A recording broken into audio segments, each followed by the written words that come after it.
चलिए, सो अभी अपन स्टार्ट करने वाले थे इक्विलिब्रियम। इक्विलिब्रियम ही करने वाले थे ना कुछ। नहीं नहीं नहीं नहीं, एक मिनट, शायद बोला था ना डिस्कशन करने के लिए एटॉमिक स्ट्रक्चर का। डिस्कशन के लिए बोला था क्या? बोला था ना डिस्कशन के लिए। सर नरेंद्र अवस्थी करने के लिए कहा था।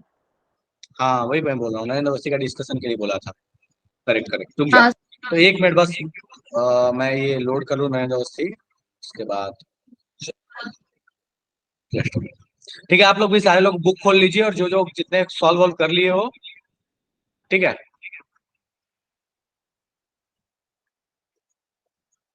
सर मेरे पास तो बुक नहीं है। सॉफ्ट कॉपी होगी ना, बोला तो था सॉफ्ट कॉपी डाउनलोड कर लेना कहीं से। एक सॉफ्ट कॉपी किसी बच्चे ने मुझे भेजा भी था, बट दिक्कत ये था कि वो भी सॉफ्ट कॉपी उतनी अच्छी क्वालिटी की थी नहीं, वो सेम वैसा ही कुछ मिलता जुलता क्वालिटी मेरे पास भी था पहले का। ये क्या हो गया? हाँ सर, मेरे पास भी नहीं थी सॉफ्ट कॉपी। एंड वो नारायण देखो, अवस्थी की जो आपने वो बताई थी। ये तो हैंड करने लगा। एक second।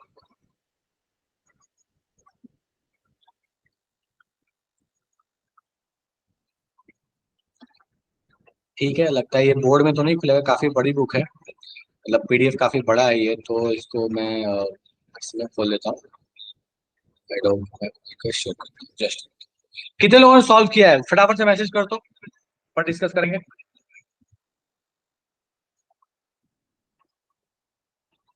ईमानदारी से बताओ कितने लोगों ने सॉल्व किया है। अच्छा, टाइमिंग 7:15 बोला गया था क्या ग्रुप में?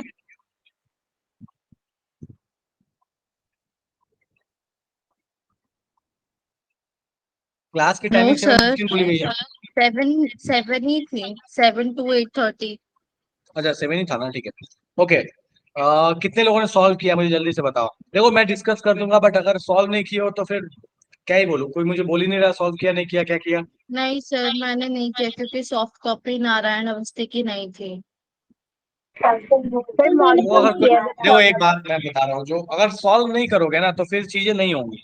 कहीं ना कहीं से तो सॉल्व करो, कुछ तो सॉल्व करो, जो सॉल्व करोगे मैं डिस्कस कर दूंगा, लेकिन ऐसे अगर करोगे तो कैसी होंगी चीजें। सॉल्व करना बहुत जरूरी है, प्रैक्टिस के बिना तो नहीं होने वाला कुछ भी। बहुत सिंपल चीज है ये, आपको अवंती का फर्स्ट अटेम्प्ट में मॉड्यूल समझ में किया आ था। जाना चाहिए। तो फिर सर आप क्लास मत लो, इस टाइम हम लोग प्रैक्टिस कर लेते फिर। सही है क्लास में, बट कितने ही क्वेश्चन क्लास में होंगे ये बताओ मेरे को, कितने ही नहीं क्वेश्चन। सर, मैं ये कह रही हूँ कि हम लोग अपने आप ही कोई एमटीजी वगैरह से क्वेश्चन प्रैक्टिस कर लेते हैं, आप क्लास ही मत लो क्योंकि फिर रिवीजन ही करनी है ना हमें। ठीक है, मैं तुम्हारी बात मानने को अग्री, ठीक है, तुम कहीं ना कहीं से प्रैक्टिस कर लेते हो, इससे भी मुझे दिक्कत नहीं है, लेकिन कुछ तो एक जगह स्टैंडर्ड होना चाहिए ना जहाँ पे तुम सॉल्व कर रहे हो, कोई एक चीज सर स्टैंडर्ड जो सर सॉल्व करो। एमटीजी के तो मैंने कर लिए थे क्वेश्चंस। क्या कर लिए थे? एमटीजी के तो कर लिए थे पीवाईक्यूज मैंने एटॉमिक अच्छा, स्ट्रक्चर। एमटीजी के पीवाईक्यूज कर लिए थे, ठीक है। यस सर, सर उसमें आंसर भी लिखे ही थे तो वो समझ आ गया था, ज्यादा वैसे नहीं थे, ट्रिकी नहीं थे उसमें ज्यादा। हाँ सर, इजी है उसमें, ज्यादा इतने अवंती वो के नहीं है मॉड्यूल लेवल। कर लिए थे, एमटीजी में कर लिए थे, ठीक है। तो कोई ऐसा जिसने किया है सॉल्व, अगर किया है तो बताओ मैं डिस्कस करूं, नहीं किया तो फिर बात करने का मतलब ही नहीं बनता, फिर आगे बढ़ेंगे और क्या।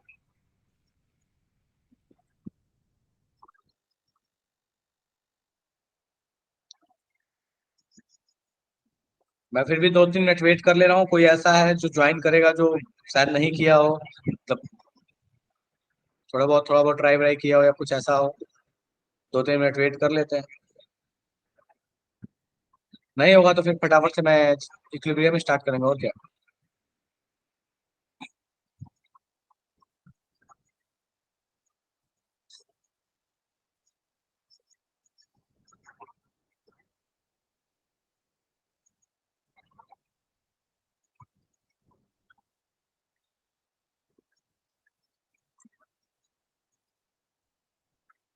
करें स्टार्ट।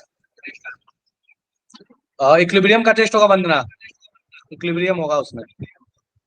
चलो ठीक है, ठीक है तो नहीं किया तो कोई बात नहीं, अपन स्क्रीन शेयर करें और इक्विलिब्रियम की कहानी शुरू करते हैं।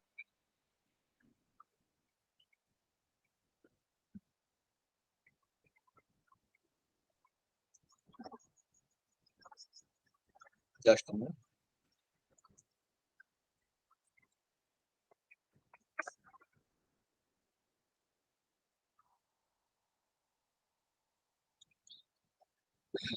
चलिए ठीक है।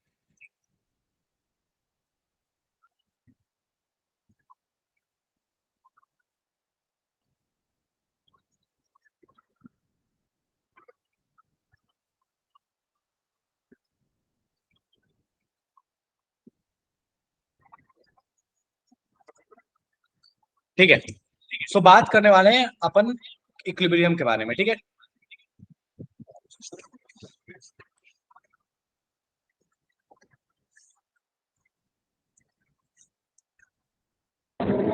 तो सबसे पहली चीज कि भैया इस इक्विलिब्रियम का मतलब क्या होता है, एंड द सेकेंड थिंग कि ये केमिकल इक्विलिब्रियम क्यों है। देखो, केमिकल इक्विलिब्रियम इसलिए क्योंकि इक्विलिब्रियम केमिकल रिएक्शन में भी हो सकता है, मतलब केमिकल चेंज में भी पॉसिबल है और फिजिकल चेंज में भी पॉसिबल है।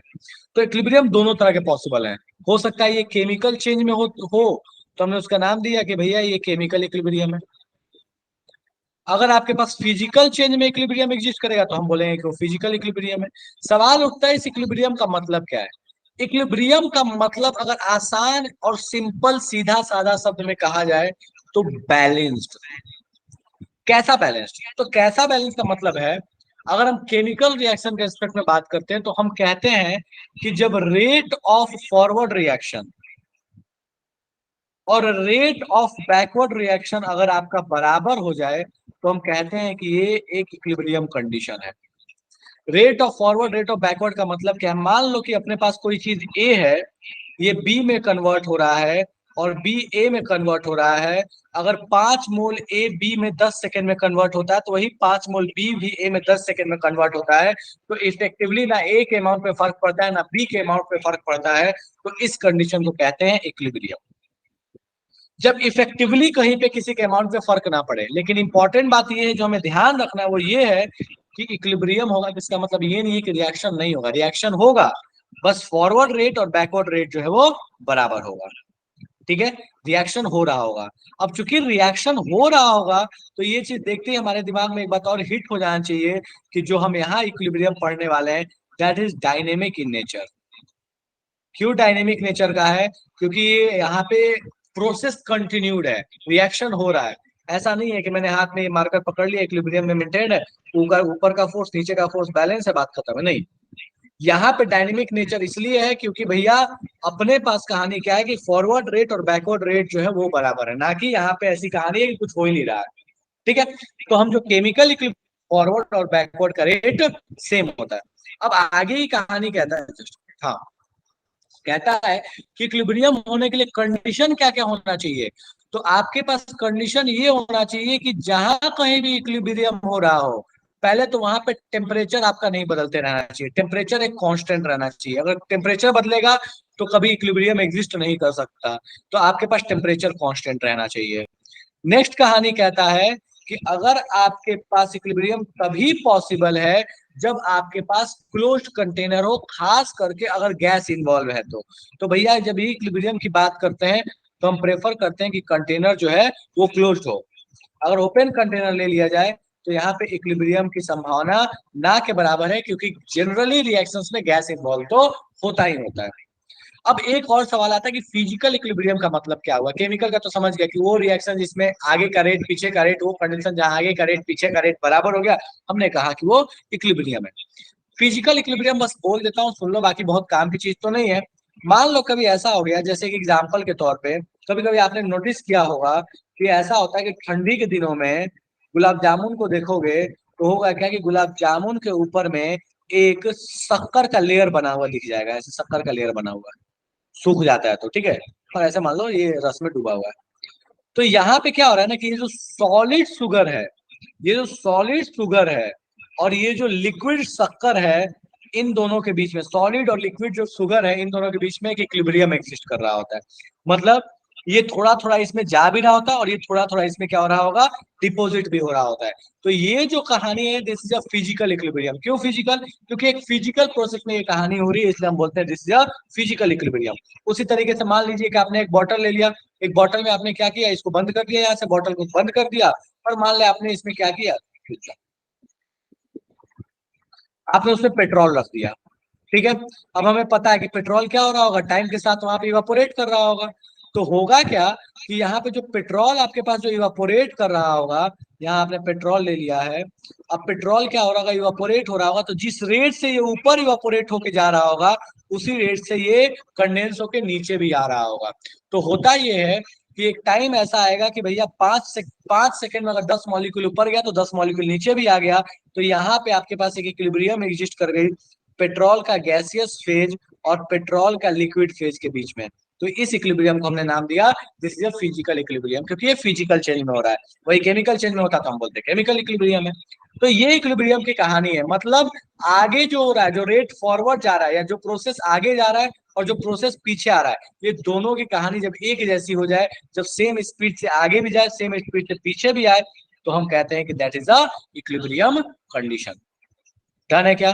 चलेगा? मुझे फटाफट से बता दो इक्विलिब्रियम क्या होता है, इसमें अगर कोई दिक्कत है तो मुझे बताओ, अगर नहीं समझ में आया तो जल्दी से बताओ, अपन बात करें फिर आगे बढ़े। इक्विलिब्रियम क्या होता है, अगर ये समझ नहीं आया तो जल्दी से बताओ, अपन बात करें वरना आगे बढ़े।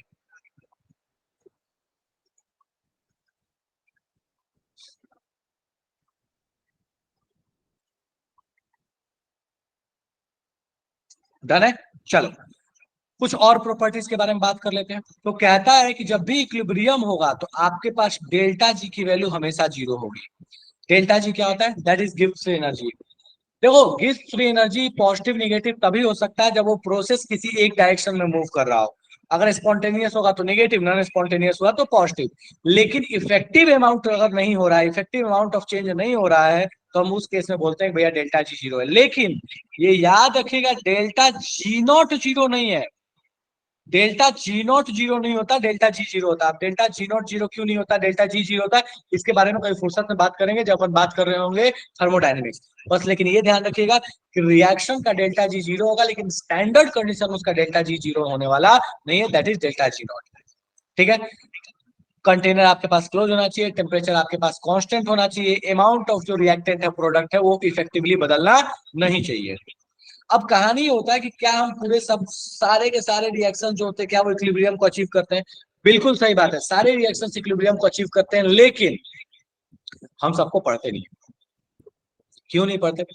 क्योंकि कुछ रिएक्शन इक्विलिब्रियम पे तुरंत पहुंच जाते हैं, कुछ इक्विलिब्रियम पे पहुंचने में एक आध साल लगा देते हैं, कुछ ऐसे होते हैं जो 15-20 मिनट, आधे घंटे, 1 घंटे में पहुंच जाते हैं। हमारा फोकस वही 15-20 मिनट, आधे घंटे वाले रिएक्शन है। हमारा फोकस वो नहीं है जो 10 साल बाद इक्विलिब्रियम लेगा, हमारा फोकस वो नहीं है जो 10 माइक्रो सेकंड में इक्विलिब्रियम पे आ गया। हम उन रिएक्शंस को फोकस करते हैं जो मॉडरेट रेट से चलते हैं। तो हमारा जो पूरा पूरा जो सिलेबस है वो इस हिसाब से डिजाइन है कि हम उस रिएक्शन को बात करेंगे जो मॉडरेट रेट से रिएक्शन को लेकर चल रहा हो, मॉडरेट स्पीड रिएक्शन। हमारे लिए इक्विलिब्रियम यहीं पे डिफाइंड है जो मॉडरेट रेट से चलते हैं। बहुत तेजी में जैसे एसिड बेस रिएक्शन फटाक से हो गया, बात नहीं करते। मान लो कि ग्रेफाइट का या कार्बन का डायमंड में कन्वर्जन, बहुत स्लो रिएक्शन, उसके बारे में बात नहीं करते। नेक्स्ट थिंग जो इक्विलिब्रियम में बहुत इंपॉर्टेंट है वो ये है कि इक्विलिब्रियम का कैटलिस्ट से कोई लेना देना नहीं है। इक्विलिब्रियम को कैटलिस्ट से कोई मतलब नहीं है, किसी रिएक्शन में कैटलिस्ट हो या ना हो, उसके इक्विलिब्रियम से कोई लेना देना नहीं है। तो does not affected by catalyst.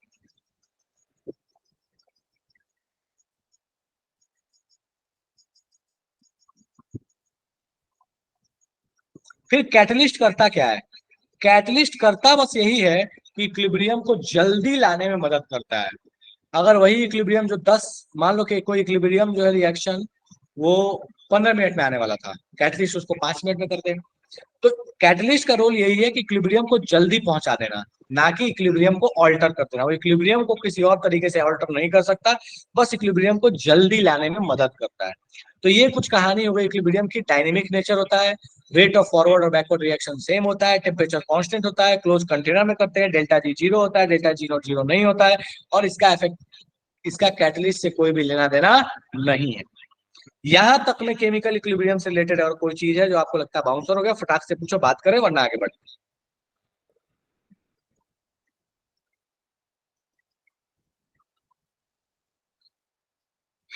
चलिए बढ़िया, ठीक है। अब मॉडरेट स्पीड रिएक्शन के बारे में बात करते हैं हम, बहुत तेज बहुत स्लो वाले के बारे में बात नहीं करते हैं। मॉडरेट स्पीड रिएक्शन का मतलब हुआ स्टैंडर्ड जी में बेटा एक बार फिर से आस्था ऑडियो ऑन करके पूछो, पता नहीं चल रहा। शायद आप जी और डेल्टा जी नॉट का डिफरेंस पूछ रहे हो क्या, या डेल्टा जी और डेल्टा जी नॉट का डिफरेंस पूछ रहे हो? तो अलग अलग चीजें हो गई। डेल्टा जी और delta G not is a different thing. देखो, delta G is a gives free energy change of any reaction. Delta G naught is the gives free energy change in the standard condition. Standard condition का मतलब क्या हुआ? 1 मोल, pressure 1 atm, ठीक है। और generally हम ये मान के चलते हैं कि जब थर्मोडायनेमिक्स में स्टैंडर्ड कंडीशन का मतलब होता है 25 डिग्री सेल्सियस। 0 डिग्री भी ले लोगे तो फर्क नहीं पड़ेगा, पर जनरली मान के चलते हैं 25 डिग्री सेल्सियस। तो उस केस में जो डेल्टा जी कैलकुलेट होता है that is known as delta G naught. चलेगा क्या?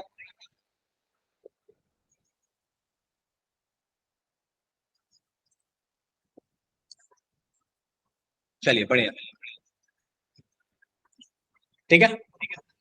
तो ये आपके पास कहानी हो गई, ये आपके पास कहानी हो गई कि भैया मॉडरेट रिएक्शन। हाँ, मॉडरेट रिएक्शन का मतलब क्या हुआ? वो रिएक्शन जिसके लिए के की वैल्यू जो है वो लगभग लगभग, मान के चलते हैं कि के की वैल्यू जो है ये लगभग लगभग 10 का पावर 3 से कम और 10 का पावर-3 से ज्यादा हो। हालांकि ये कोई हार्ड एंड फास्ट रूल नहीं है, मतलब हम मेनली इन्हीं रिएक्शंस के बारे में पढ़ते हैं। अब के क्या होता है उसके बारे में बात करेंगे, लेकिन मॉडरेट रिएक्शन का मतलब होता है वो रिएक्शन जिसमें इक्विलिब्रियम कांस्टेंट की वैल्यू 1000 से कम और 1/1000 से ज्यादा।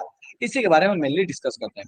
अब कहानी कहता क्या है कि इक्विलिब्रियम में भैया ग्राफ कैसे प्लॉट होगा रिएक्टेंट और प्रोडक्ट के अमाउंट के बीच का। देखो, हमें जो पढ़ना है वो कहानी क्या है, मान लीजिए यहाँ पे आपके पास रिएक्टेंट था और यहाँ प्रोडक्ट है। टाइम के साथ प्रोडक्ट बढ़ेगा, टाइम के साथ रिएक्टेंट घटेगा, हमें पता है, कोई नई बात तो है नहीं। एक वक्त ऐसा आएगा कि भैया रिएक्टेंट और प्रोडक्ट का अमाउंट वैरी करना बंद कर जाएगा। जिस कंडीशन के बाद ये अमाउंट वैरी करना बंद कर गया, इस ग्राफ में अगर गौर से देखिएगा तो आपको दिखेगा कि लगभग इस टाइम के बाद ये अमाउंट वैरी करना बंद कर गया। तो हमें जो पढ़ना है इस इक्विलिब्रियम चैप्टर में, हम बेसिकली इसी साइड की कहानी पढ़ते हैं कि भैया जहां के बाद वैरी करना बंद कर गया, मतलब समझो वहां पे इक्विलिब्रियम आ गया। इधर के बारे में पढ़ना है, इधर के बारे से हमको कोई लेना देना फिलहाल नहीं है। इधर के बारे में हम पढ़ते हैं जब काइनेटिक्स की बात करते हैं, इधर के बारे में बात करते हैं जब हम इक्विलिब्रियम की बात करते हैं, ठीक है। तो बेसिकली इक्विलिब्रियम का मतलब यही हुआ कि वो कंडीशन जिसमें प्रोडक्ट और रिएक्टेंट का अमाउंट जो है बदलना बंद हो गया। अच्छा, जरूरी नहीं है कि ग्राफ ऐसा ही हो सकता है ग्राफ ऐसा हो, उससे कोई फर्क नहीं पड़ना। हो सकता है आपको ग्राफ कोई ऐसा मिल जाए जिस केस में आपके पास रिएक्टेंट जो है वो कुछ ऐसे आ रहा हो, बहुत बहुत नीचे चला जाए, प्रोडक्ट बहुत ऊपर चला जाए, कोई दिक्कत नहीं, ये भी पॉसिबल है। हो सकता है कोई रिएक्शन ऐसा हो जिसमें आपके पास रिएक्टेंट जो है वो थोड़ा सा नीचे है, प्रोडक्ट थोड़ा सा बने, ये भी पॉसिबल है। तो बहुत सारे केसेस पॉसिबल है, लेकिन मतलब यही है कि उससे कोई लेना देना नहीं कि कितना प्रोडक्ट बना कितना रिएक्टेंट बचा। अपने को मतलब इसी बात से है कि वो कंडीशन जिसके बाद रिएक्शन होना इफेक्टिवली बंद हो गया, मतलब ना अब नया अमाउंट ऑफ प्रोडक्ट बन रहा है, ना नया अमाउंट ऑफ रिएक्टेंट खत्म हो रहा है। तो ये जो कंडीशन आ गया हमने बोला that is the equilibrium condition. चलेगा? यहां तक में कोई चीज जादू हो गया? जल्दी से बताओ इक्विलिब्रियम कंडीशन क्या होता है, इसमें दिक्कत है, ग्राफ प्लॉटिंग में दिक्कत है तो फटाफट से बताओ।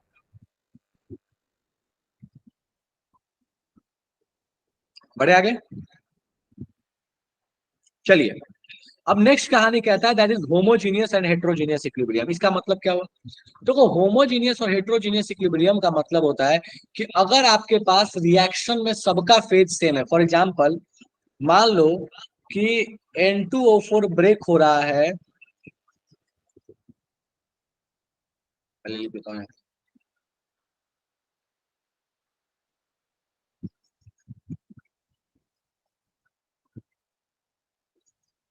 होमोजीनियस इक्विलिब्रियम का मतलब है सेम फेज, और हेट्रोजीनियस का मतलब हुआ डिफरेंट फेज।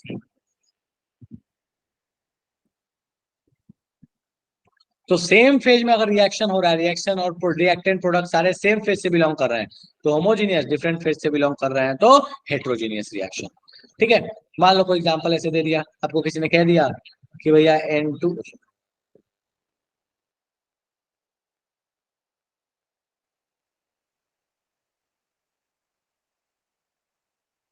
N2 है, H2 से रिएक्ट कर रहा है और आपके पास NH3 बना कर दे रहा है।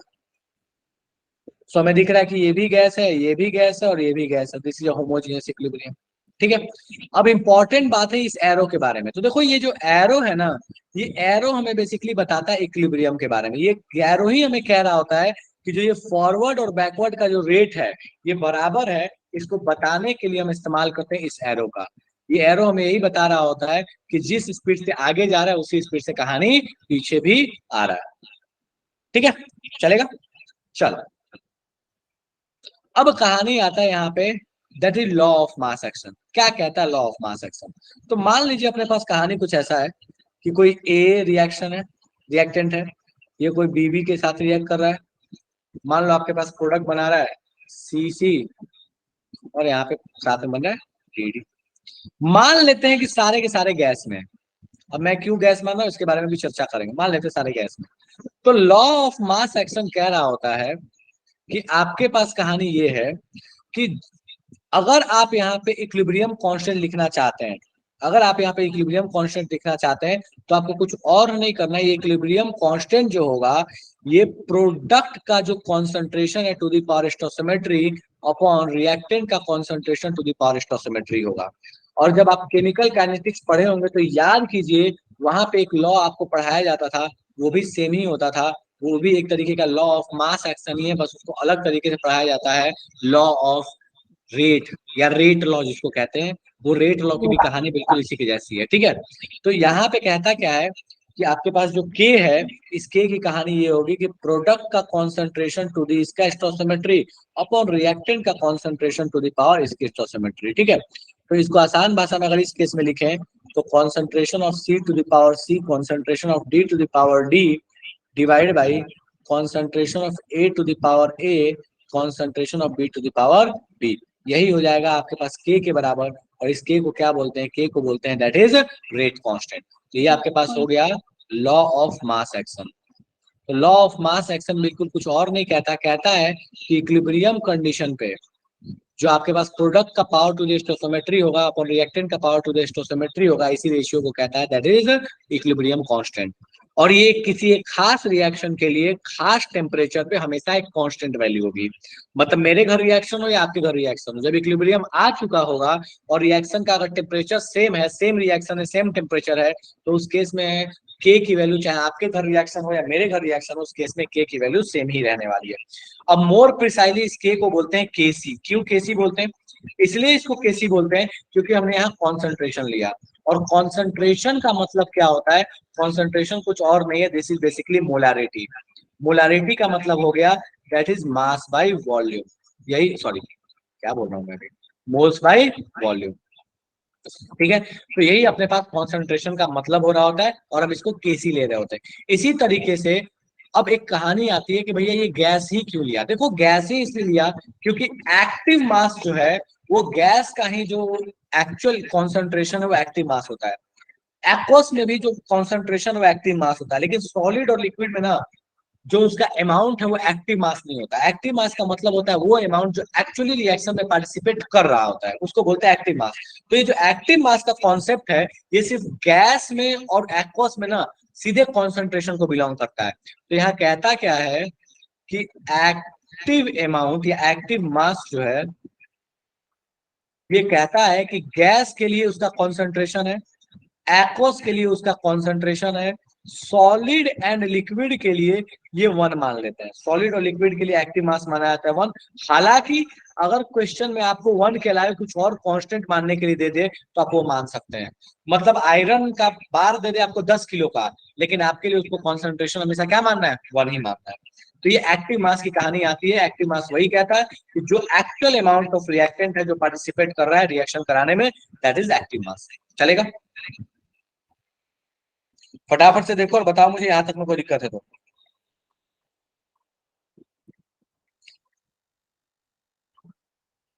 बढ़े आगे। सर जो आपने एक्टिव मास समझाया बता दीजिए, मेरा नेटवर्क चला गया था। देखो एक्टिव मास का मतलब होता है वो अमाउंट जो एक्चुअली रिएक्शन में पार्टिसिपेट करने के लिए तैयार है। एक्वस में जो कॉन्सेंट्रेशन है वो पूरा कॉन्सेंट्रेशन रिएक्शन करने को तैयार होता है। गैस पूरा रिएक्ट करने को तैयार होता है, लेकिन सॉलिड पूरा रिएक्ट करने को तैयार नहीं होता। बड़ा एग्जाम्पल, सिंपल सा एग्जाम्पल मान लो कि ये मेरे पास कुछ कोई चीज है, मान लो कोई मेटल सीट है, इस मेटल सीट में जो अंदर के एटम्स होंगे, क्या वो अगर मान लो इसको मैं एसिड में डाल दूं, तो क्या इसके अंदर के मेटल रिएक्ट कर रहे होंगे? क्या इसके अंदर का जो एटम है वो रिएक्ट करेगा? नहीं करेगा ना। इसके ऊपर वाला रिएक्ट करेगा, अंदर वाला रिएक्ट नहीं करने वाला। तो एक तरीके से वो एक्टिव मास नहीं है। लेकिन अगर ये गैस होता तो गैस में तो एक एक कोना रिएक्ट कर सकता था किसी भी टाइम पे। तो इसलिए गैस का कॉन्सेंट्रेशन और एक्वस, मान लो मैंने किसी चीज को पानी में डाल दिया, वो एक्वस बन गया, तो तुम अगर उसमें मान लो तुमने क्या किया, एसिड का सॉल्यूशन बनाया, उसमें तुमने डाल दिया मेटल, तो उस एसिड के सॉल्यूशन का तो कोई भी मॉलिक्यूल उस मेटल से रिएक्ट कर सकता है, तो वो पूरा का पूरा एक्टिव मास है। गैस भी पूरा एक्टिव मास है, लेकिन मेटल में जो अंदर का एटम है वो तुरंत तो रिएक्ट नहीं करेगा, तो वो एक्टिव मास नहीं है। इसीलिए वहां पे अमाउंट जो माना जाता है वो एक कांस्टेंट वैल्यू मान ली जाती है, नहीं दिया जाता है तो 1 मान लिया जाता है। डन है? Yes sir. चलेगा? चलो, तो ये आपके पास कहानी हो गई कि लॉ ऑफ मास एक्शन क्या है और एक्टिव मास क्या कहता है। अब हमने बात कर लिया कि इक्विलिब्रियम कांस्टेंट केसी के बारे में, कि भैया केसी क्या चीज होता है, केसी किसके ऊपर डिपेंड कर रहा है। तो हमको ये थोड़ा सा और भी डिस्कस करते हैं, मैं फटाफट से आते हैं कि केसी क्या चीज है। तो यहाँ पे है दैट इज इक्विलिब्रियम कांस्टेंट।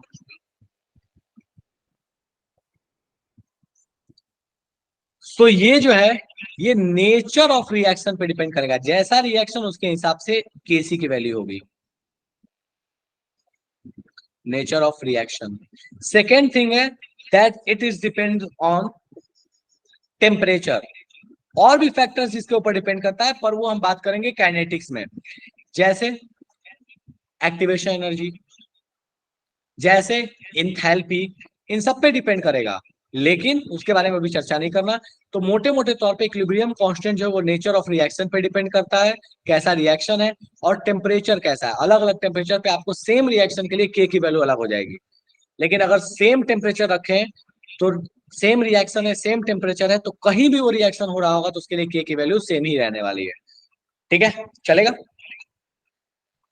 इसको डिनोट कैसे करते हैं? के से। अब ये के जो है वो दो तरीके का हो सकता है। कौन से दो तरह का हो सकता है?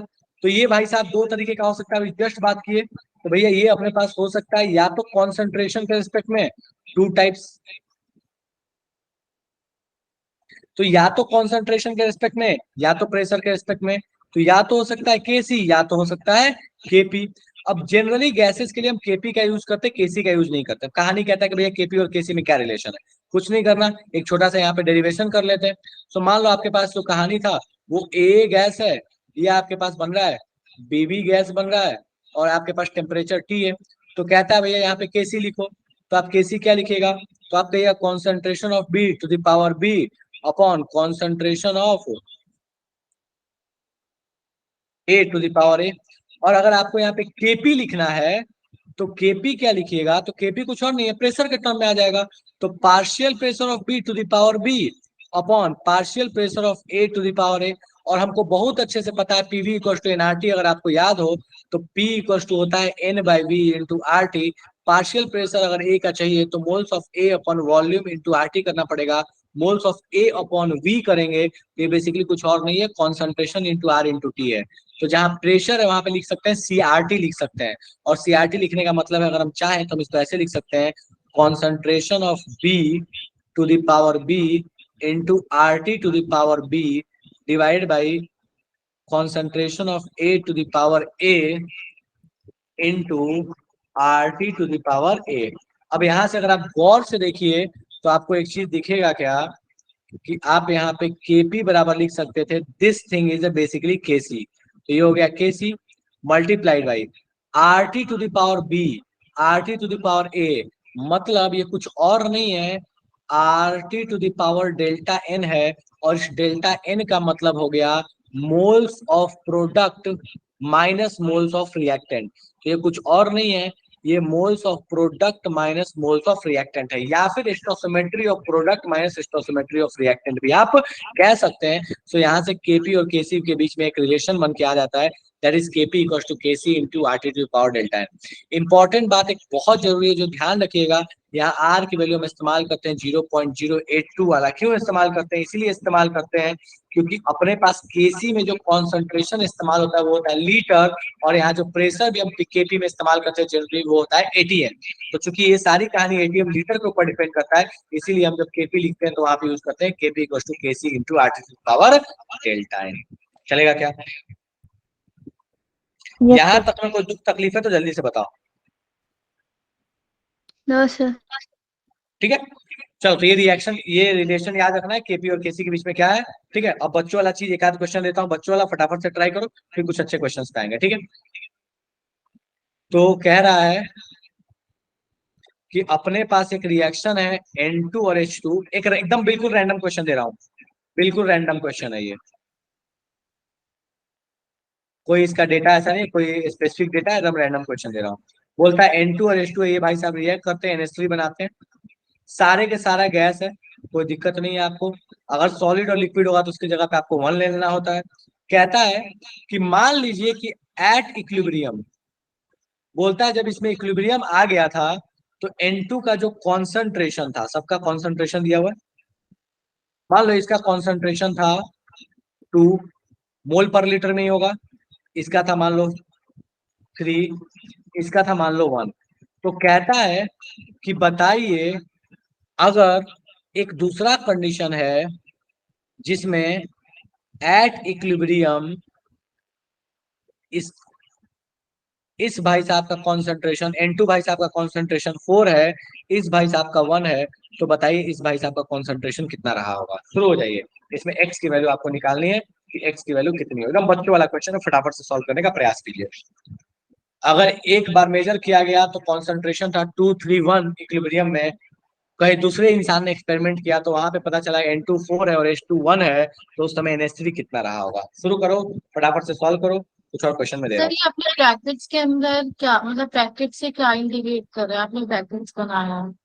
ब्रैकेट का मतलब होता है कॉन्सेंट्रेशन, ये ब्रैकेट हमें बताता है दैट इज मोलारिटी। मैं थोड़ा बहुत ये चीज एक्सपेक्ट करता हूँ कि आप जानते होंगे, इसलिए मैं थोड़ा सा बढ़ जाता हूँ, बट नहीं समझ में आया तो पूछ लिया करो। दिस मीन्स मोलारिटी, इसका मतलब ही होता है मोल्स पर लीटर। चलेगा?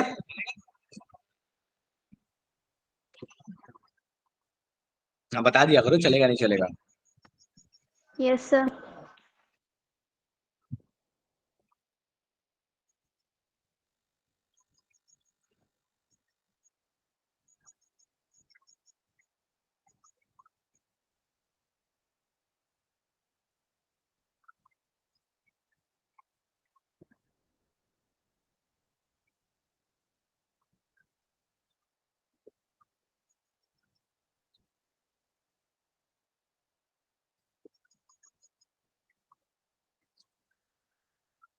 देखना पड़ेगा निशा, ऐसे आंसर याद नहीं है, सॉल्व करना पड़ेगा।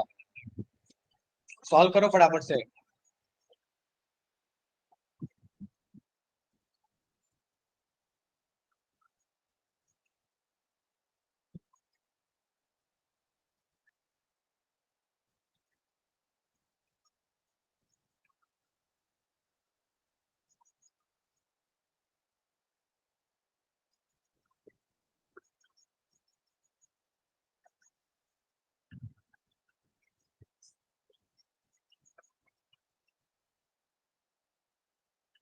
रोहित, आई गेस लग रहा है ठीक है आंसर, मुझे ऐसा लग रहा है, बाकी सॉल्व करके देखना पड़ेगा। चलो सॉल्व करते हैं। तो यहां से मैं लिखता हूँ केसी की वैल्यू, ध्यान दिए सारे लोग, केसी की वैल्यू लिखते हैं, प्रोडक्ट का concentration to the power stoichiometry upon reactant का concentration to the power stoichiometry. KC बराबर हो जाएगा 1 to the power 2 divide by 3 to the power 3 and 2 to the power 1। ठीक है, यहाँ पे केसी की वैल्यू क्या होगी, तो x to the power 2 divided by 4 to the power 1 into 1 to the power 3। अब हमें पता है कि दोनों रिएक्शन सेम है, टेम्परेचर सेम है, तो दोनों वैल्यू केसी की बराबर होगी। तो यहां से हम बोल सकते हैं कि भैया इन दोनों का यूज करके हम बोल सकते हैं दैट इज 1 स्क्वायर अपॉन 3 का क्यूब 2 का power 1 equals to x to the power 2 upon 4 to the power 2 into 1 cube. ये मुझे फटाफट से बताओ सॉल्व करके, यहाँ से x की वैल्यू नहीं आ गई, कितना आ जा रहा है x की वैल्यू, इसको सॉल्व करो जल्दी से, बताओ x की वैल्यू कितनी आ रही है। 2/27 2 बाई 27 27 का अंडर रूट, ये आ रहा है। Yes sir. ठीक है, हो जाएगा सॉल्व। कोई ऐसा है जिसको ये समझ नहीं आया तो जल्दी से बताओ, बात करें अपन वापस से आगे बढ़े। सब 4 स्क्वायर नहीं होगा ना? सर 4 की पावर 1 है ना? यस सर, 4 की पावर 1। अच्छा अच्छा अच्छा अच्छा, ठीक ठीक ठीक है ठीक है, ओके कोई बात नहीं, सॉरी आई मिस्टेक। डन है। 4 की पावर 1 है तो ये भी 2 का, अच्छा अच्छा अच्छा, यहाँ पे इसके चक्कर में मैंने लिख दिया, ठीक है कोई बात नहीं, this will be, ठीक है। चलो नेक्स्ट क्वेश्चन।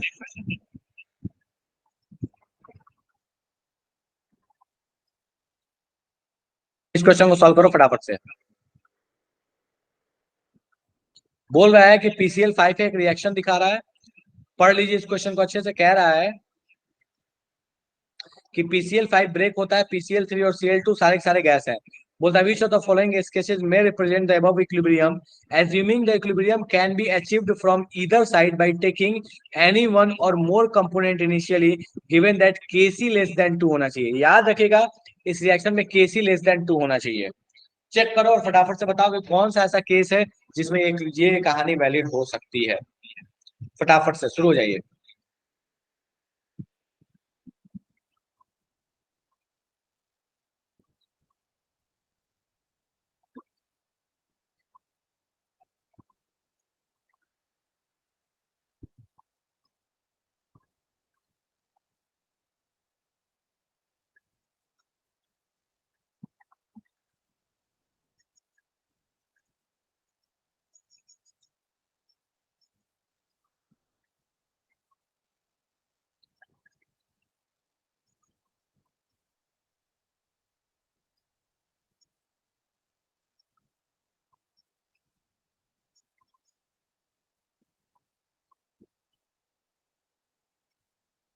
सॉल्व करो फटाफट से, फिर बात करें।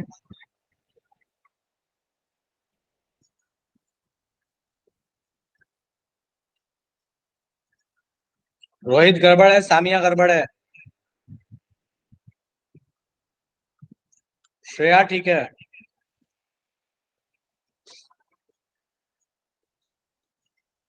विवान ठीक है,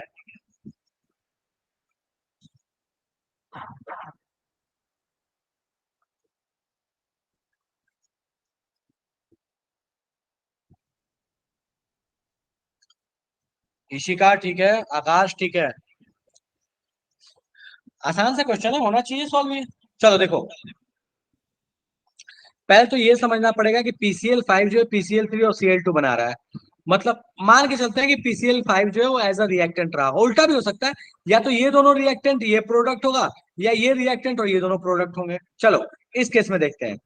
PCl5 घट रहा है मतलब ये रिएक्टेंट है, PCl3 बन रहा है, Cl2 बन रहा है मतलब प्रोडक्ट है, ठीक है चलेगा, कोई दिक्कत नहीं है, पॉसिबल है, ये केस पॉसिबल है, ठीक है। नेक्स्ट कहानी क्या कहता है?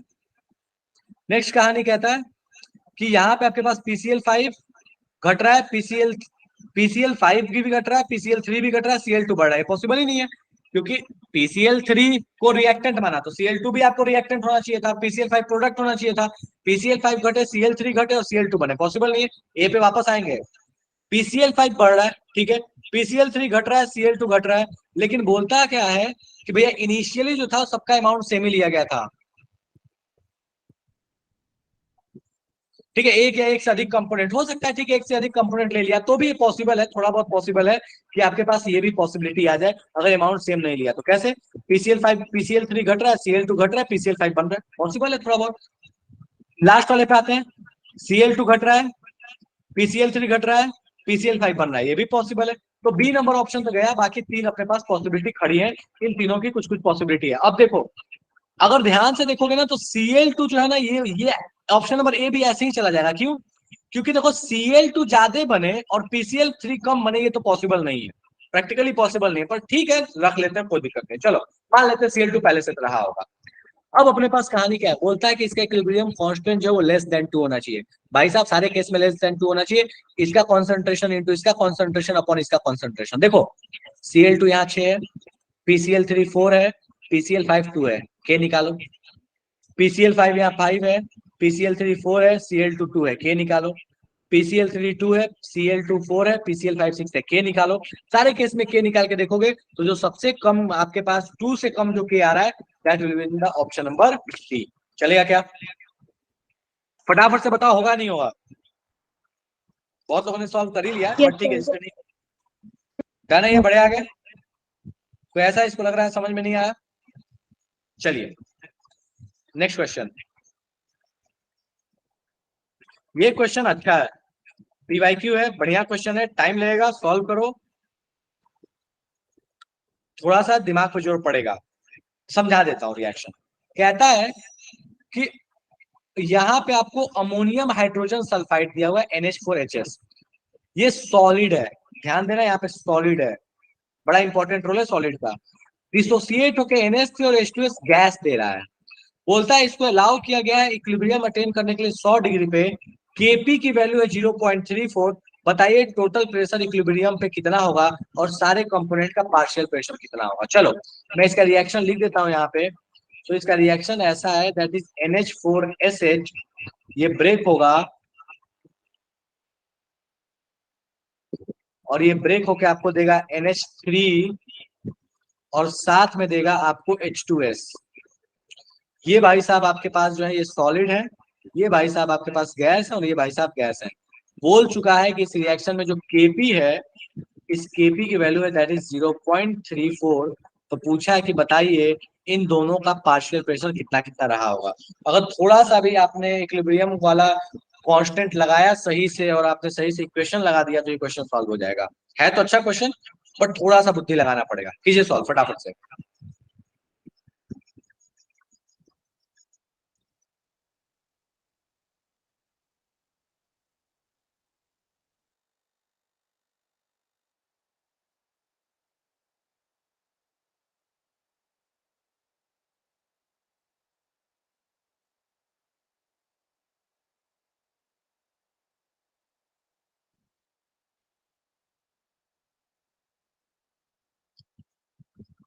निशांत बोलो।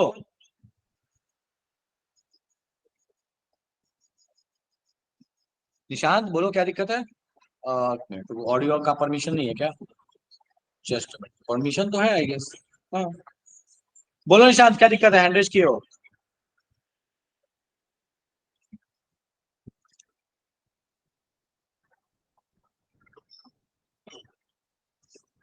कोई बात नहीं, अपने आप हो गया, ठीक है। कीजिए सॉल्व करने का प्रयास फटाफट से। अच्छा क्वेश्चन है, टाइम लग सकता है, कोई दिक्कत नहीं है।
सॉल्व नहीं हुआ अभी तक काफी जनता से?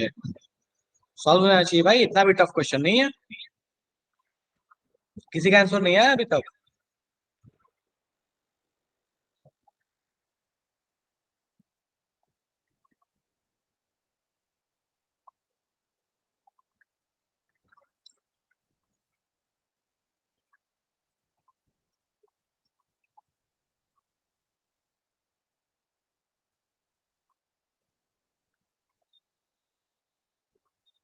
सामिया गड़बड़ है।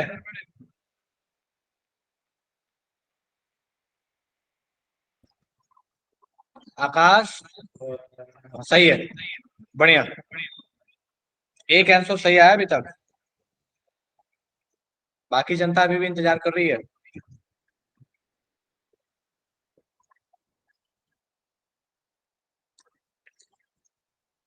चलिए ठीक है, मैं थोड़ा हेल्प करता हूँ। मान लेते हैं कि इसका इनिशियल अमाउंट रहा होगा के मोल्स में, मान लो, क्या दिक्कत है, ये इनिशियल अमाउंट है। सॉल्व करने का हमेशा तरीका यही रखा करो, इनिशियली ये दोनों रहे होंगे 0। मान लो ये कुछ डिसोसिएट हुआ होगा इक्विलिब्रियम कंडीशन आते आते, के अमाउंट में से मान लो कि जी अमाउंट चला गया होगा। अच्छा, ये अमाउंट में बात कर रहा हूँ, मतलब एक तरीके से मानो मोल्स में बात कर रहा हूँ। अच्छा, जितना मोल भी NH4S गया होगा, अब सोचो कि 1 मोल जाएगा तो ये 1 बनेगा, ये 1 बनेगा। अब जितना मोल भी ये गया होगा उसके हिसाब से इसके और इसके मोल्स तो बराबर बनेंगे, और दोनों गैस में है तो मान लो कि दोनों प्रेशर दे रहा है, ठीक है। अब मान लो कि जी मोल की वजह से मेरे पास जो इसका प्रेशर आएगा वो मान ले, मुझे नहीं पता कितना आएगा, मैं मान लेता हूं कि उसके वजह से प्रेशर जो आएगा वो H आएगा। इसका भी मान लेता हूं कि H आएगा। क्यों H आएगा? क्योंकि दोनों का मोलर रेशियो है 1:1। तो अगर ये भाई साहब H आएंगे तो ये भी भाई साहब H आएंगे। अब कहता क्या है? कहता है कि भैया इस केस में आपका जो Kp है वो Kp क्या होगा, इसका प्रेशर डिवाइड बाई इसका, और इस सॉलिड का तो कोई प्रेशर होगा नहीं, तो उसके लिए क्या मान लेना अपने को 1। वहां से अपने पास H की वैल्यू आ जाएगी। H की वैल्यू का मतलब है दोनों का पार्शियल प्रेशर आ गया, और पार्शियल प्रेशर आ गया टोटल प्रेशर नहीं आ जाएगा। करो फटाफट से सॉल्व। तो H into H equal to आ जाएगा Kp, H की वैल्यू आ जाएगी। चलो इसके बाद थोड़ा आसान से क्वेश्चन दूंगा मैं, ये नहीं हो रहा है तो कोई बात नहीं, आसान से क्वेश्चन दूंगा, तब फिर थोड़ा सा और बढ़िया क्वेश्चन करूंगा। बट मैं एक्सपेक्ट कर रहा था कि क्वेश्चन होना चाहिए आपसे सॉल्व, बट कोई बात नहीं। फटाफट से H की वैल्यू निकालो।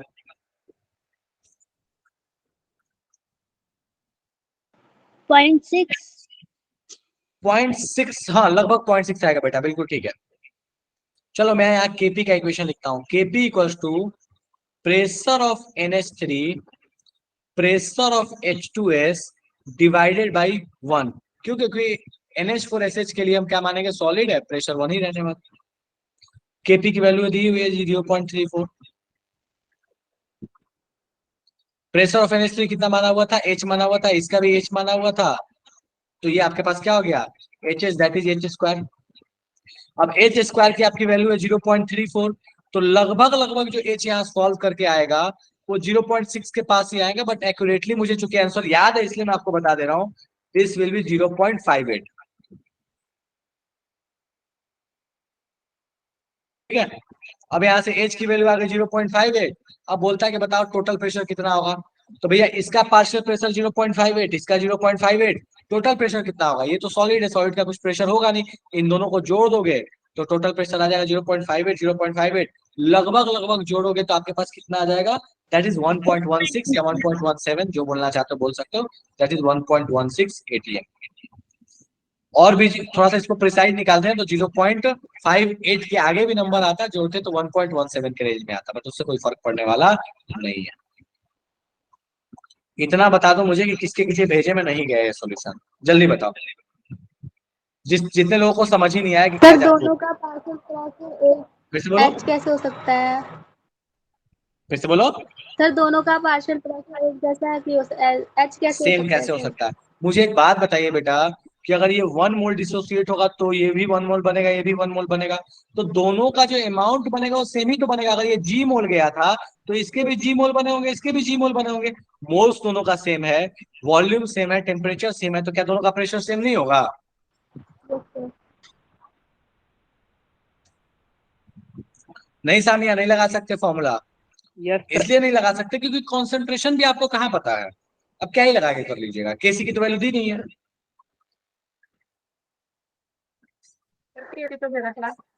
ठीक है, चलो अच्छा क्वेश्चन था ये, थोड़ा कोई बात नहीं, हैंग कर गए कोई दिक्कत नहीं। चलो आसान सा क्वेश्चन करो सॉल्व, रुको जस्ट मिनट, एक आसान सा क्वेश्चन दे।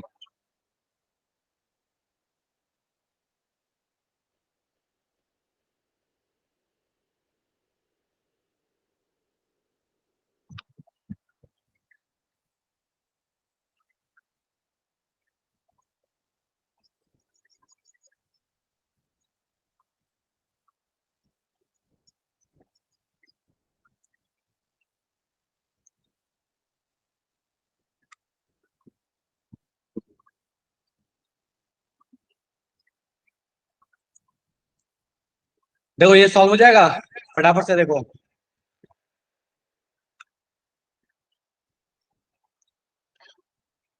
केपी की वैल्यू दी है, केसी पूछा है, जल्दी बताओ होगा कि नहीं होगा।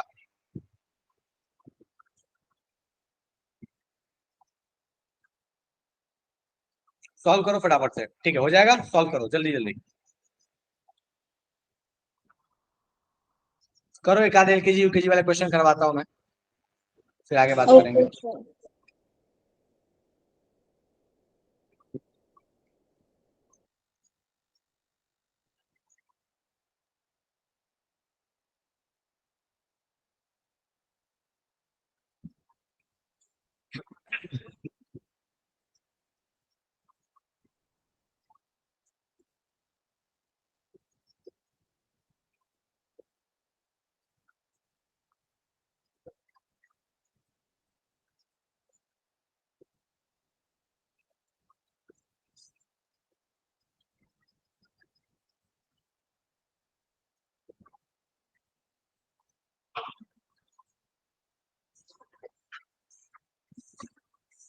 Okay sir.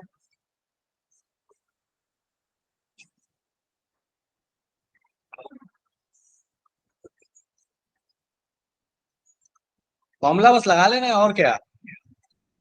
केपी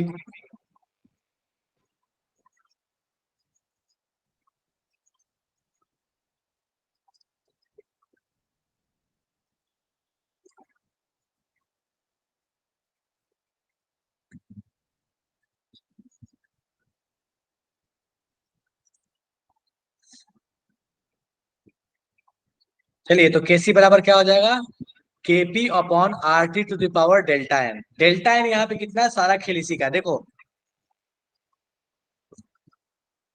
तो मैं इस रिएक्शन में सीधा सीधा दिख रहा है, ये चिल्ला चिल्ला के रिएक्शन गला फाड़ के कह रहा है कि भैया प्रोडक्ट में 2 मोल्स हैं और रिएक्टेंट में 4 मोल है।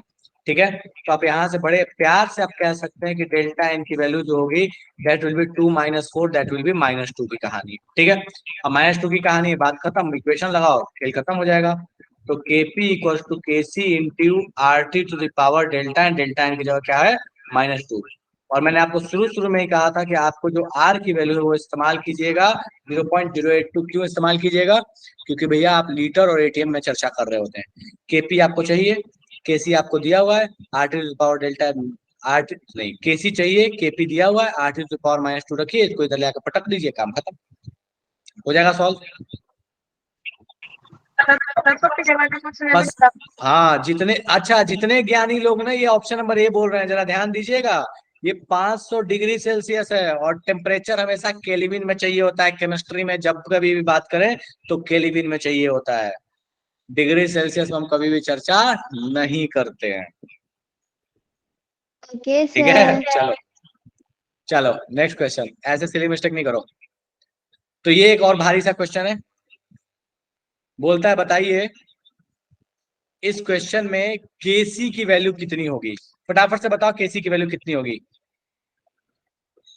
इक्विलिब्रियम कहाँ के बाद एग्जिस्ट कर रहा है, वो आपको सीधा सीधा इसमें दिख जाना चाहिए कि इस कहानी के बाद आपको इक्विलिब्रियम दिख जाना चाहिए कि अच्छा यहाँ के बाद इक्विलिब्रियम, ये कहानी इक्विलिब्रियम वाली है। ठीक है, चलो फटाफट से बताओ केसी की वैल्यू कितनी होगी।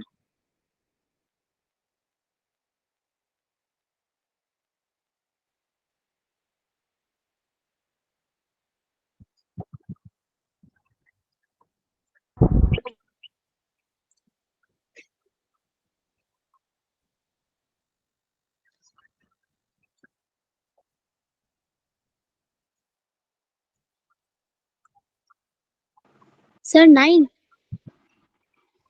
आंसर चेक करना पड़ेगा बेटा, मुझे याद नहीं है इसका आंसर, आप लोग सॉल्व कर लीजिए, मैं देख लूंगा।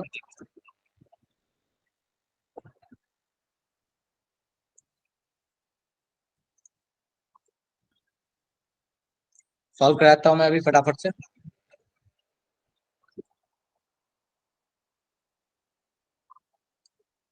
चलो ठीक है, सॉल्व करते हैं इसको जल्दी से। प्रोडक्ट का कॉन्सेंट्रेशन है 0.6, रिएक्टेंट है 0.4, तो आपके पास केसी की वैल्यू आ जाएगी that is 0.4 to the power आपके पास 2 आ जाएगा, डिवाइड बाई, सॉरी प्रोडक्ट का कॉन्सेंट्रेशन है 0.6 to the power 2 divide by reactant 0.4 है, तो 0.4 पावर में रहेगा 1। इसको सॉल्व करके देखो कितना आ रहा है। हाँ, दैट विल बी आंसर 9। ठीक है, चलेगा।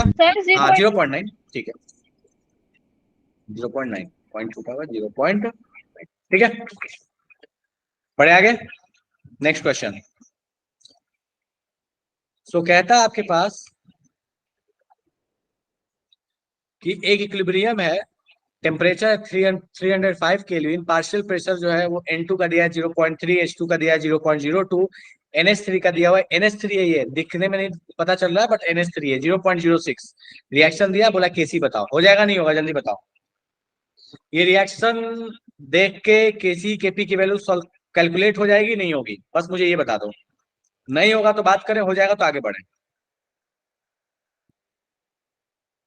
सर हो जाएगा। हो जाएगी सर। हो जाएगा, चलिए बहुत अच्छा। ओके, तो ये आप अपना घर पे करते रहिएगा, ठीक है, बस कैलकुलेशन करना है। Okay sir. ये क्वेश्चन काफी अच्छा है, इसको सॉल्व करने का प्रयास करो। थोड़ा सा मैं हिंट कर देता हूँ, थोड़ा समझा देता हूँ। तो बोलता है आपके पास एसीटोन है, इक्विलिब्रियम में एग्जिस्ट करता है with this thing is acetone. कहाँ इस्तेमाल होता है एसीटोन, कोई यूज बताओ तो एसीटोन का।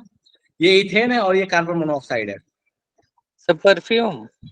परफ्यूम में। और गर्ल्स आप लोग तो उम्मीद है आप लोग तो बताइए बताइए कम से कम एसीटोन कहाँ यूज होता है। Polish remover. Nail paint remover. चलो, तो कहता है कि एसीटोन भाई साहब ब्रेक होते हैं, इथेन बनता है और कार्बन मोनोऑक्साइड बनता है, ठीक है। हाँ, आयोडोफॉर्म बनाने के लिए भी इस्तेमाल करते हैं, बिल्कुल सामिया। तो कहता है कि भैया आपके पास अगर इनिशियल प्रेशर जो था CH3CO का 100 mmHg है, इक्विलिब्रियम पे पता चला कि CO1/3 मोल फ्रैक्शन है, तो बताइए इस रिएक्शन का केपी कितना होगा। अच्छा क्वेश्चन है, थोड़ा मेहनत करो, ट्राई करो, देखा जाएगा सॉल्व होगा। करो, प्रयास करो फटाफट से। सारे के सारे गैस में है।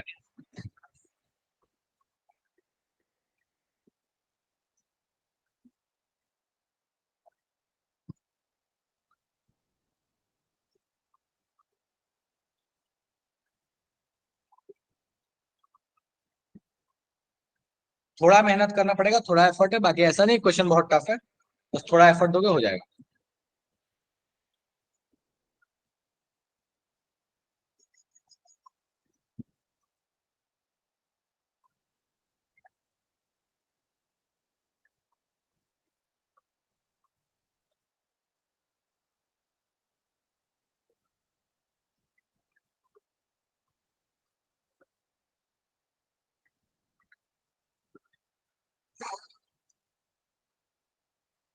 Sorry sorry. हाँ, सर 150।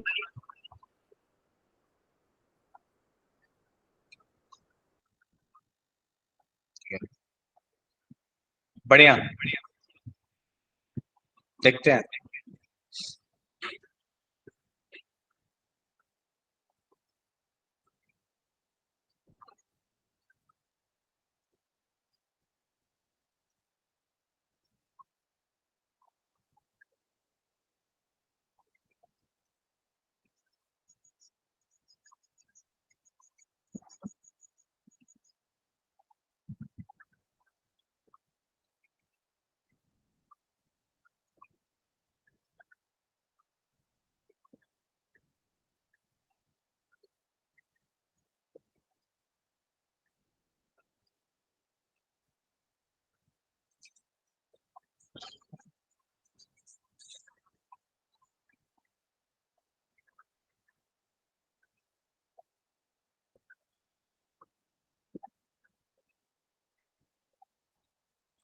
केपी बोला है, टोटल प्रेशर नहीं बोला, ये ध्यान रखिएगा।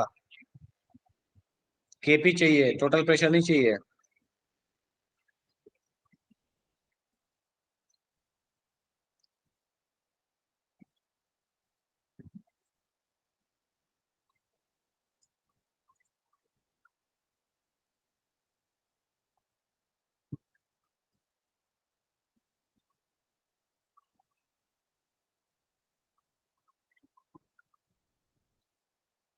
अनीशा गड़बड़ है।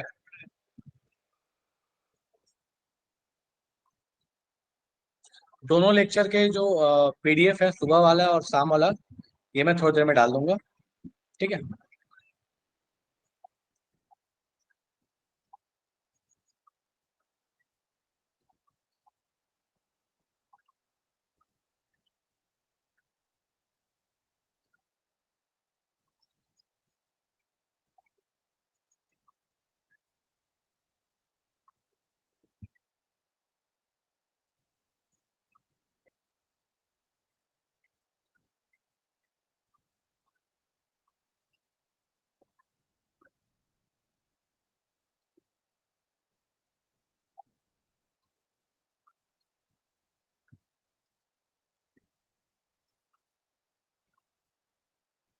चलो सॉल्व कराता हूँ मैं। जोया सही है।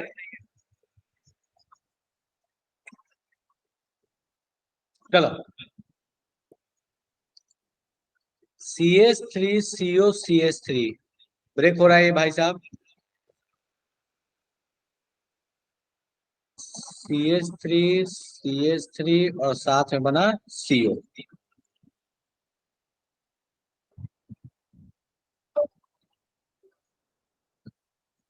चलो, इसका इनिशियल प्रेशर था 100 mmHg।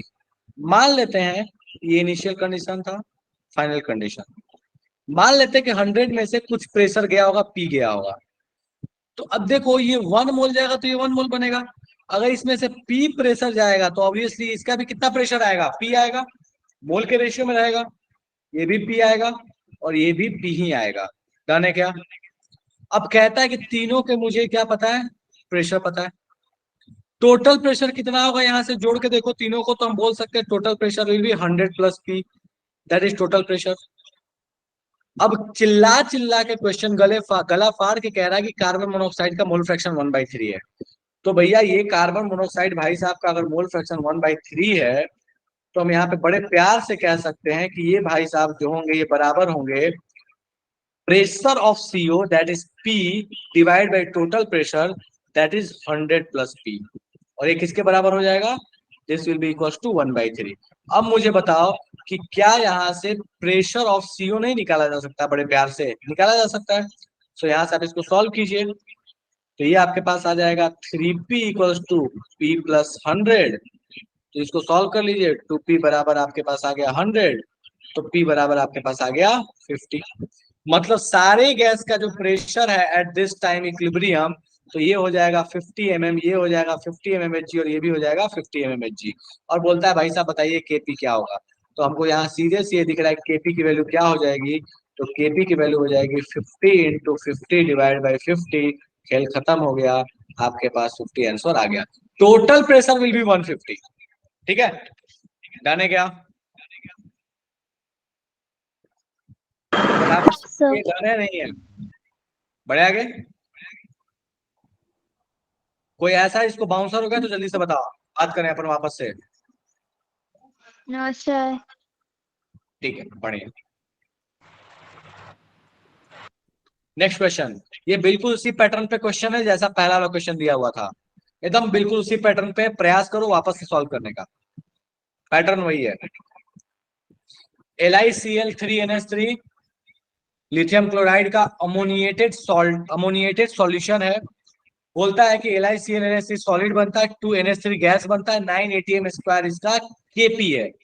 बोलता है बताइए 0.1 मोल अगर LiCl जो है इक्विलिब्रियम पे था, तो NH3 का प्रेशर कितना रहेगा। शुरू हो जाइए। अगर ध्यान से देखोगे ना तो इस क्वेश्चन में पेन पेपर उठाने की जरूरत नहीं है, बिना पेन पेपर उठाए सॉल्व हो जाएगा। थोड़ा सा ट्रिक लगाओगे सॉल्व हो जाएगा।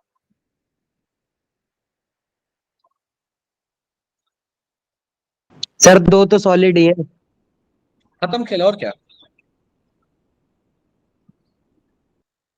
बस वही तो दिख रहा है कि 2 सॉलिड है, खत्म खेल। उतना ही दिमाग लगाना था। बढ़िया आकाश, अंकुश, बढ़िया।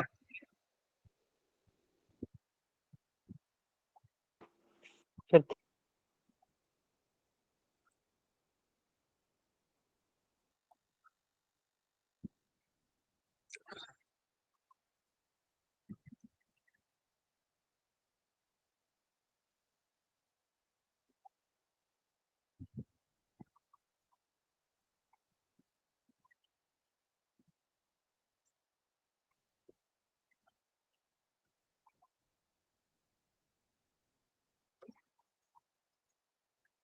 बढ़िया, ठीक है, चलेगा।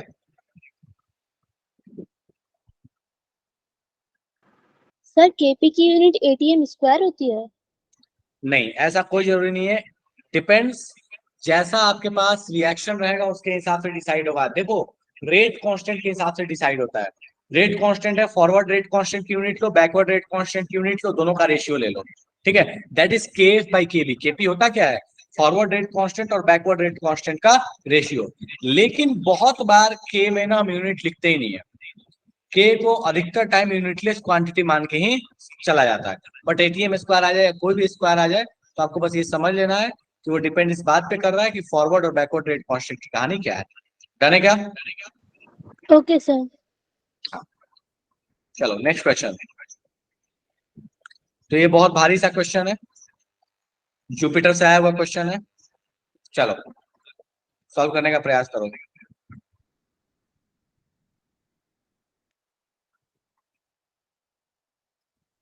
ये बता दो सॉल्व हुआ कि नहीं हुआ क्वेश्चन देख के। टाइम कम है,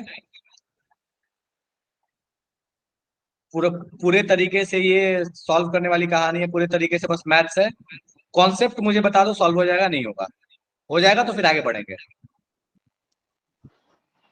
सर एक बार क्वेश्चन समझा दो। समझाए।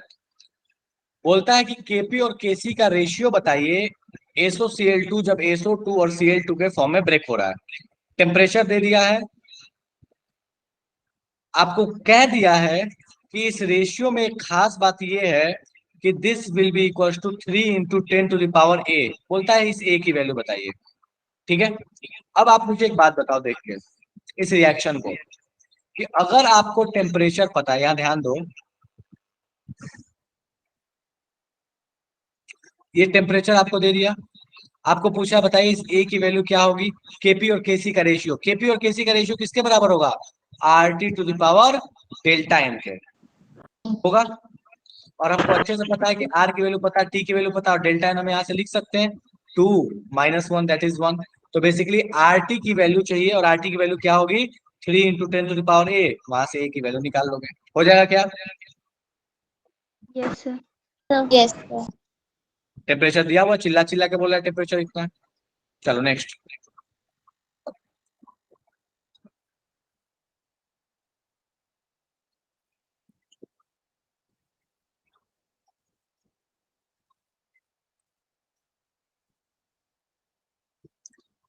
अभी जो क्वेश्चन देने वाला हूँ बिल्कुल स्टार्ट स्टार्ट में जो एलकेजी वाला क्वेश्चन किए थे तब उसी पैटर्न का है, ठीक है।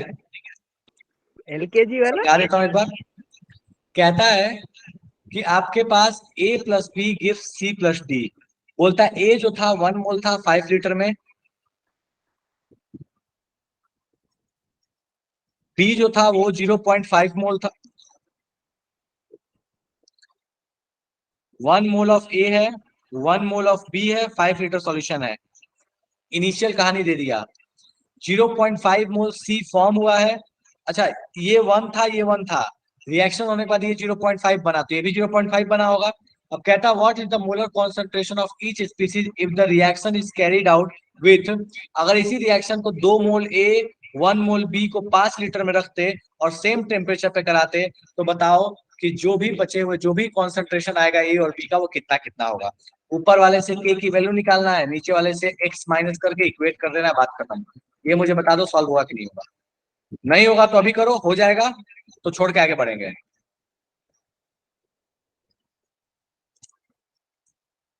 हो जाएगा पक्का? मैं यहाँ लिख देता हूँ, थोड़ा हेल्प करता हूँ, मुझे ऐसा लग रहा है कि थोड़ा हैंग कर रहे हो।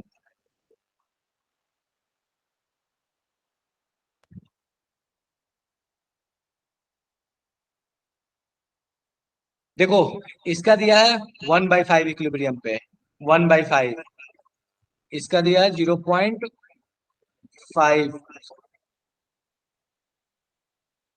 1/5, 1/5 इक्विलिब्रियम आ गया। तो 0.5/5, 0.5/5, 0.5/5, ये भाई साहब 0.5/5। यहाँ से क्या निकल जाएगा? तो इन सब का यूज करोगे तो आप क्या निकाल लोगे? केसी निकाल लोगे। अब सेकंड केस पे आते हैं। सेकंड केस में कहता है, ये केस 1 था, अब केस 2 पे आते हैं।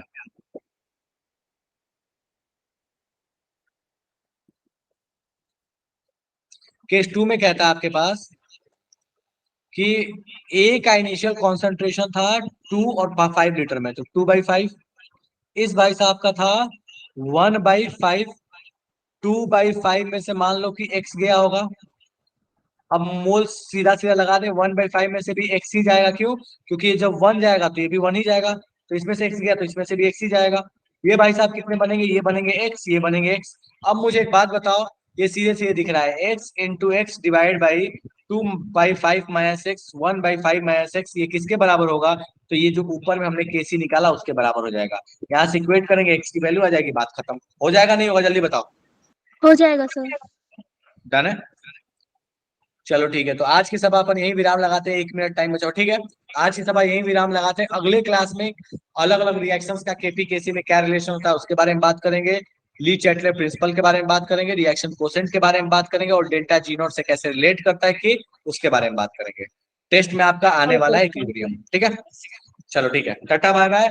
और नरेंद्र अवस्थी सॉल्व करने का प्रयास करो, नहीं है तो मुझे ग्रुप में एक बार मैसेज करना, मैं पीडीएफ डाल दूंगा, बट सॉल्व करने का प्रयास करो। अच्छी बुक है, प्रैक्टिस नहीं करोगे फिर दिक्कत होगी। सिर्फ क्लास के भरोसे। नरेंद्र अवस्थी, ठीक है? हाँ, फिर मुझे याद दिला देना, मैं ग्रुप में पीडीएफ डाल दूंगा, ठीक है? चलो ठीक है, नोट्स भी भेज देना। ओके चलो bye bye. Okay sir, bye sir. Okay bye bye.